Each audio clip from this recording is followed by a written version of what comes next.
ಈ ಮಳೆಗೆ ಬಿಸಿ ಬಿಸಿ ವಡೆ ಮಾಡೋದು ಹೆಂಗೆ ಅಂತ ತೋರಿಸ್ತಾ ಇದ್ದೀನಿ ನೋಡಿ.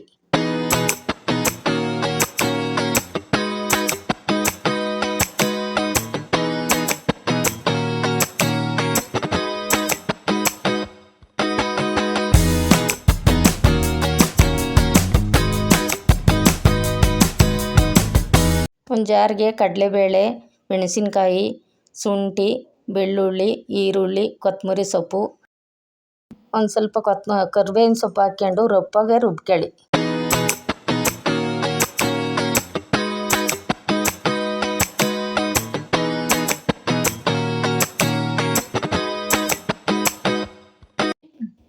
ರುಚಿಗೆ ತಕ್ಕಷ್ಟು ಉಪ್ಪು, ಸ್ವಲ್ಪ ಪೆಪ್ಪರ್ ಪೌಡರ್ ಹಾಕ್ಕೊಂಡು ಮಿಕ್ಸ್ ಮಾಡ್ಕೊಳ್ಳಿ. ಸಣ್ಣ ಸಣ್ಣ ಉಂಡೆ ಮಾಡ್ಕೊಂಡು ಬಾಳೆ ಎಲೆ ಮೇಲೆ ವಡೆ ಆಕಾರಕ್ಕೆ ತಟ್ಕೊಂಡು ಕಾದ್ರ ಎಣ್ಣೆಗೆ ಬಿಡ್ರಿ.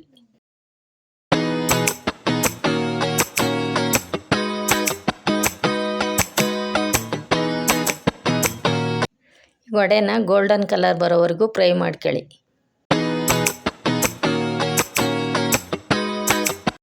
ಈ ರೆಸಿಪಿ ಇಷ್ಟ ಆದರೆ ಲೈಕ್ ಮಾಡಿ, ಕಾಮೆಂಟ್ ಮಾಡಿ, ಸಬ್ಸ್ಕ್ರೈಬ್ ಮಾಡಿ.